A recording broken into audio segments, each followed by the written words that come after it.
I heard some advice in the last couple weeks, and it was saying, the founder doesn't have to know everything, but a founder should know what they don't know, or should know what they're great at and know what they're crap at. If you are an entrepreneur looking for an investor just as a source of capital, then don't go raise from VCs. There's far better ways of doing this. Like go raise a loan or something else, family office, whatever it is. But like VCs are really optimized to help you for hyper growth and for advice and for governance and for helping with strategy and hiring and to be your first mate. You are the captain of the ship, they're the first mate. Fall in love with the problem, not the solution. So many times we see founders married to the solution that they're creating, that they're not actually solving a real problem. Thank you for joining, everybody. You are watching the Venture Capital Show with Andrew Bott, and I'm Andrew Bott. This week, we have 4 incredible guests. We have Lisa Besserman, a managing director at Expa. Expa is a $100 million venture capital fund. We also have Diego Luz, a managing partner from Rhombus VC. He is based out in Brazil, but also invests in North America. We also have Sophie Winwood. She's an associate at Anthemis Group. Anthemis currently has a $90 million fund. And we have Amit Garg, who's a co-founder and managing partner at Tau Ventures. Tau Ventures just recently raised a $17 million venture capital fund. So we have some incredible guests this week. I hope you enjoy the show. As always, we're based on Roomkey in the metaverse. This is the second episode of the Venture Capital Show with Andrew Bott, and I'm Andrew Bott. So first of all, over the last week, looks like we lost Amit again too. Amit is having the most trouble in the metaverse. He's getting like booted out. Over the last week or two, is there a pitch that stood out to you as being, good or bad, or maybe some discussions that you were having among your colleagues in VC? Well, I guess I can talk about a recent investment we made. As we've seen this huge transition to work remotely, work from home. There's been a lot of issues with, management, one-on-ones. And so we found this startup, and they're doing really incredible things with one-on-one management and automating certain things to make the one-on-one process more effective. Because we find that, a lot of the issues with company retention is manager relationships and transparency and just ensuring that there's career progression. And so what they're doing is taking a very data-driven and software-driven approach to how we can better facilitate one-on-ones between managers, especially as we're looking to this new future where people will be working remotely more often. And, the in-office experience will definitely have to change significantly. Has investing in startups changed a lot based on the kind of evidence that we don't need funding for offices? Do pitch decks need to be much more careful on what they're spending their money on now, because giant offices don't make sense?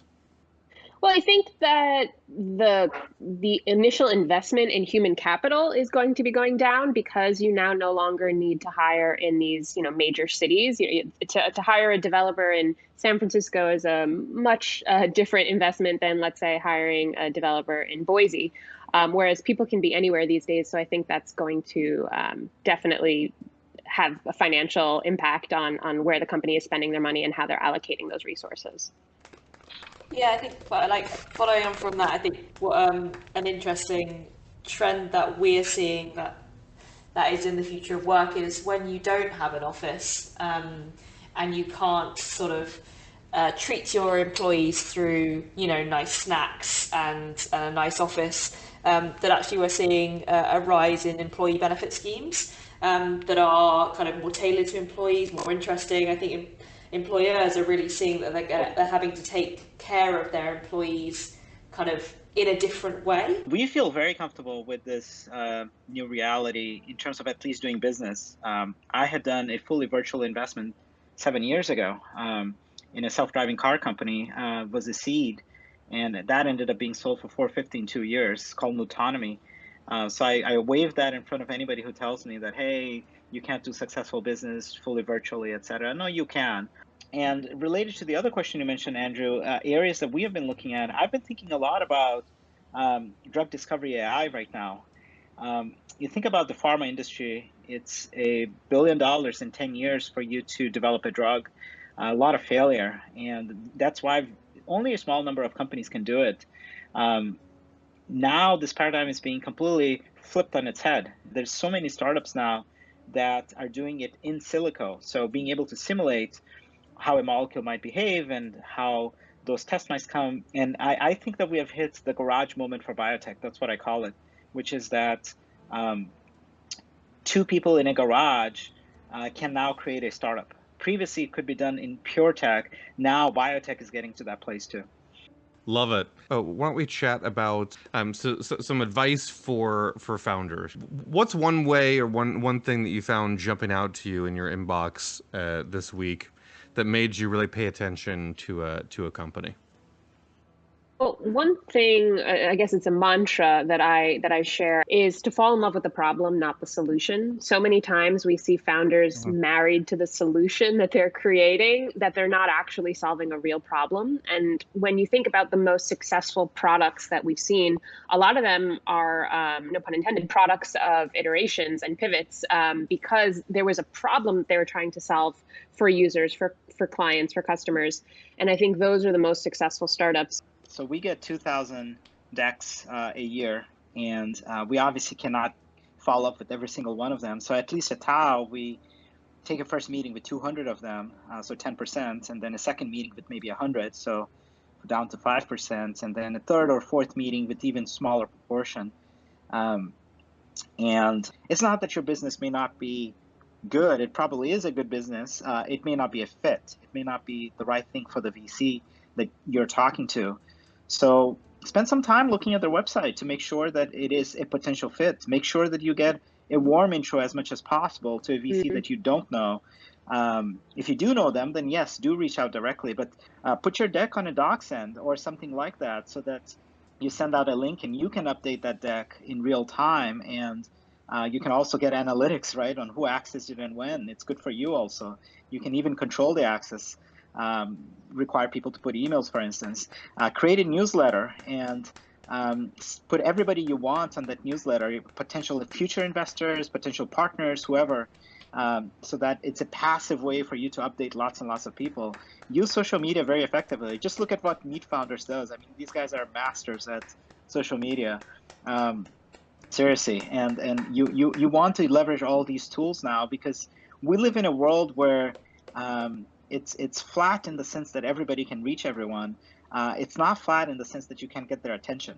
Attention is still very much the limiting factor. If you allow me, I'll add to that a little bit that you said in the beginning. That's really important, right? When you look at the website, you understand this VC might be a fit. Personalize your email or whatever you're using to reach out to them, right? Let them know exactly why you think there is a match, what's in there for them. That's one way of getting the attention. Another thing is regarding the pitch decks themselves, remember that most of the decks will never be explained, right? So I need to be able to understand what you're doing, understand who you are, and especially what the problem is and how big it is and why nobody else has solved it, and you have the potential to do that without any explanation, without you walking through it. We just don't want to miss out on good stuff. So if you can create FOMO around your company, either by kind of getting different people to sort of speak about you or like creating a lot of noise or really explaining kind of why is now the right time for this business, and if an investor doesn't get involved now, you're just going to fly and they're going to miss out. I think that's like playing to our insecurities as investors. I love this topic. Can we talk about how to play on the insecurities of VCs a bit more? What is the secret to that? Just tell us somebody else wants to invest. Tell us that like, you have other deals that you're sifting through, so we feel like we have to compete. I've heard that, and I've heard the other piece of advice that it better be true. Yeah, exactly. Because you don't want to say we will do diligence. Yeah. Yeah. VCs know yeah. each other, so don't go around saying, "Oh, we have all these deals," and it just be baloney, because Yeah. they can easily give a call up. You know, this is a small community where it's very easy for them to give each other a ring, or shoot an email over and ask if they really are putting out an offer to someone. So certainly don't lie about it. And I also heard that one of the biggest red flags is somebody who's going to be misleading. That's just a way to set a deal on fire really quickly. Oh, definitely. And Love it. yeah, like you said, it's a small community, and kind of to Amit's point earlier, if you build a strong enough rapport, and if your deck is compelling enough, or the calls that you've had was compelling enough, I'll pass it to a bunch of VC friends and just say, hey, this is a really great startup. You should check it out. And so just because it's a no from one VC does not mean it's a closed door to others. So I'd say definitely keep those relationships warm, keep people updated. So let's talk about this FOMO that Sophie brought up. So other than saying that you have deals or multiple or people interested in you on the VC side, what is it that gets the panel excited about a company in the way that Sophie described, in a way where you're saying now is the right time, like now is the moment, you don't want to miss this industry? Andrew, I think it depends a lot at this stage, right? If I think most of us here on this panel focus early stage, and especially at the seed stage. So at the seed stage, you don't have too many proof points, right? First and foremost, you look at the team. How do they know each other? How do they come together? Who are they? What's their experience? Why is this team poised to be the one that succeeds, that can build a solution better than any other team out there? Another factor we look for in the team is how well would they work with us. A VC to an entrepreneur is a partnership. It's I don't believe in being just a source of capital. I find that the word venture is far more interesting than the word capital. If you are an entrepreneur looking for an investor just as a source of capital, then don't go raise from VCs. There's far better ways of doing this. Like go raise a loan or something else, family office, whatever it is. But like VCs are really optimized to help you for hyper growth and for advice and for governance and for helping with strategy and hiring and to be your first mate. You are the captain of the ship. They're the first mate. There's been situations where we really liked the problem space and the technology they were building, but we didn't necessarily believe that it was the team to build it. And so we had to pass. And then alternatively, there's been times where we really loved the team, didn't entirely love what they were building, and we funded them and worked with them to help them pivot and build successful products. So really the team is fundamental to the success of your financing and to the success of the product being built and created. One thing that we evaluate and sometimes not clear to entrepreneurs is not if you just only if you have the capabilities and you understand and you fit together, but also are you hearing when we make a question, we ask a question, or when we put a provocation. Sometimes people get too stuck to defend why they're doing something, so because they're selling it, right? They're pitching it. But this is a good opportunity for you to learn as well and discuss and maybe get new perspectives on it. And we're evaluating how you react to that as well, not only your answer to that. That's great stuff. I wanted to respond to this team offshoot, because I think especially with early stage companies, but I think with any company, building the kind of team around you is so important. And I heard some advice in the last couple of weeks, and it was saying, the founder doesn't have to know everything, but a founder should know what they don't know, or should know what they're great at and know what they're crap at, so that they can then fill their team with the people that have those skills that they don't. So you don't have to have a founder who is incredibly gregarious and can do sales and can do coding and you don't have to. Not everyone is the Elon Musk where you can run the company and design a rocket ship. It's just not everyone can make a rocket ship, and that's okay. Like, you don't have to be. But I would love to hear some of the things that you all look for in a team, and vice versa. Like what Lisa said, makes you kind of turn away and not be excited about a great market opportunity because the team isn't right. Let's do a tangent on team a little bit right now. At the seed stage, you need people who will do anything it takes. Like, titles are basically meaningless. When I was building my own startup, I was coding, even though I was sort of a business guy also, and sort of doing customer relations and sort of doing everything, as were my co-founders. Eventually, once we raised the Series A, we started specializing more and more, Series B further along, and so on and so on. Ultimately, the CEO, perhaps one of the founders, their role becomes, let me make sure there's enough money in the company, and let's make sure that there is enough people to do their jobs, right? Like, it becomes literally that. Those are the two responsibilities of the CEO eventually. Maybe Andrew didn't like what I said, but he left. You scared him away. I scared him away. Guys, maybe we can self-moderate here. I'll pass it to one of you. Yeah, I think just adding to what you've said, I think one of the things we find sometimes with our founders is they struggle to hire people better than them because they, I don't know, maybe they're intimidated or they don't want someone working beneath them that's maybe had more experience, but actually some of the best founders are like Bs across the board and hire As in every single function.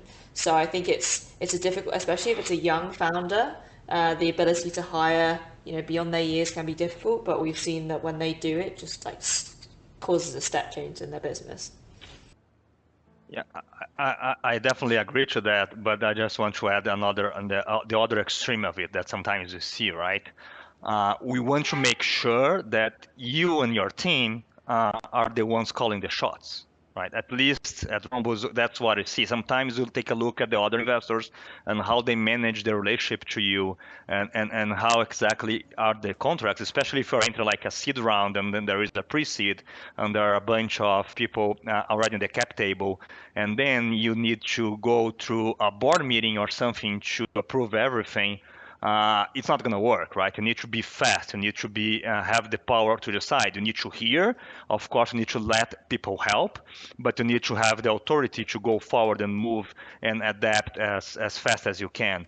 Love that, and I'm like loving this discussion as well. Sorry, I'd say I saw you changed outfits when you like Lady Gaga, the Grammys. I get 3 costume changes. Oh man, yeah, I wish I knew that. Just kidding. No, I wanted to make sure folks saw my name because I was under the assistant profile, which is hilarious. It'll be a funny video with my live costume change.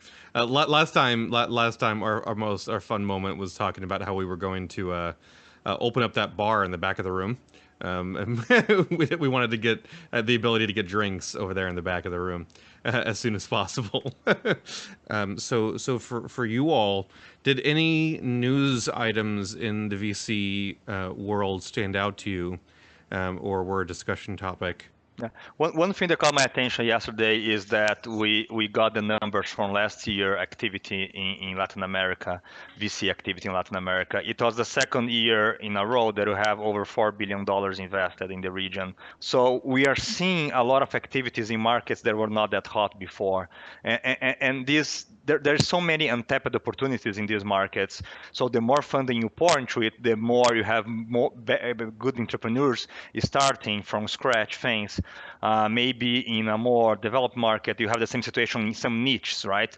As Emmett was saying before, biotech now can be done in a garage, right? So if there's not funding enough for this, and then this is not going to happen. But then if you start looking at niches that may be not as attractive before to the VC industry, now it's probably a good time for you to start something there because people are starting to look on an untapped market. Yeah, I don't know if I want my biotech implant coming from someone's garage or not. I think I prefer that made somewhere nicer. But maybe it can start in the garage, and then my implant can be, designed at the Apple headquarters. I think that's my preference, personally. I've always been the one to say, like, plug me in. Like, when there's a microchip to make me, like, smarter, better with memory, faster calculations, like, plug me in. Like I'm down. I'm into it. But to tie things back into the beginning of Andrew, our conversation. You may not need to plug in. The robots will take over. I'm okay with that. Like I'm not scared of the robots. I like robots. My last name is shows my family heritage. I noticed. Maybe you are a robot. You guys know my side of the robot war, which side I'm on. But yeah, to tie things back into the beginning, I would love to give the opportunity for each of the panelists to talk about your fund. So I am the managing director at Expa. We are a $200 million venture fund, agnostic. We invest from the pre-seed to Series A level. We're founded by Garrett Camp, the co-founder of Uber. And the story of Expa is pretty interesting. It's went through a few iterations from a venture studio to a traditional VC. And now what we're doing is actually building out a pre-seed program for early stage startups. And essentially, Expa was founded by Garrett because it was what he wished existed when he was building Uber. So we are a VC of builders, by builders, for builders. Most of us are builders and operators. I myself am a previous entrepreneur. I founded a company called Startup Buenos Aires back in Buenos Aires, Argentina. And that was an early stage startup accelerator. And I was very fortunate to build and scale and exit that. And then from there, I moved on to the corporate side, where I was the head of program at Indeed's corporate incubator. So we were an internal product incubator program where we would build products in-house and essentially build mini startups within the company, all internally. And then I was very fortunate to get in touch with Expa, and they reached out and they were looking for someone to build this accelerator program for pre-seed companies. And so I've been in the accelerator space for a very long time, really excited to see the differences between the public side, the private side, the corporate side, and then now on the venture side. So really excited to get back to my roots and work with talented entrepreneurs and be able to take a hands-on approach to making sure that the companies in our portfolio succeed. So we are Rhombus VC. Thanks guys for attending here. We are an early stage firm who invests from pre-seed to Series A, mostly in emerging markets. Currently, we are working on our second fund that should be 80% invested in Latin America, but 20% can be invested in any place in the world. We are also agnostic in thesis. We want to invest in things that we understand that we can help add value to. And by we, it's a network of venture partners, globally located, mostly in Southeast Asia and Latin America, but also in the US and Europe. And in this network, we have people that are either C-levels in their organizations or entrepreneurs themselves. So we'd like to have a really good grasp of how to operate things, how to scale up things. Me personally, I've worked in very entrepreneurial environments before. We helped build Hipermarcas, now called Hypera, from scratch. It's the largest pharmaceutical company in Brazil. And my latest job before joining Rhombus full-time was as CEO of Printy, which is a scale-up in personalization of the Vistaprint business model in the US, personalization of anything at all that you need for your house or your business. And that was a great chance to understand exactly what are all the consequences of the fake it till you make it and the things that you leave behind to fix later, and how much of a challenge can it be for you to really make it happen. And I'm really excited to jump now in the investment side of VC. I've been doing that for the last 3 years. I've done private equity before, which is a totally different animal, but it's a lot more fun to be disrupting industries and growing instead of cost cutting and consolidating just for the sake of synergies. So it's been a long journey and we're really excited to be here. Thanks. My name's Sophie. I work at Anthemis. For those of you guys that don't know, Anthemis is the leading fintech and insurtech investor doing early stage investments globally. So we've been investing for over 10 years now and have a portfolio of over 120 companies. That is split roughly 50% in North America and then the rest in UK, Europe. Couple of different things going on under the hood. So we've got kind of a traditional VC fund. We've got some venture building funds, one focused on female founders in fintech based out of New York, working with Barclays, and one focused on sustainable finance, working with BBVA. based in London. We've also just launched an insurance growth fund as well, and we, according to the FT, are the most active insurtech investor globally. My journey into VC, I started off as an accountant in Deloitte, hated it very swiftly, moved to mid-market M&A, where I worked on one fintech and one insurtech and transaction. I was just like, cool, this is the future, I want to be a part of this.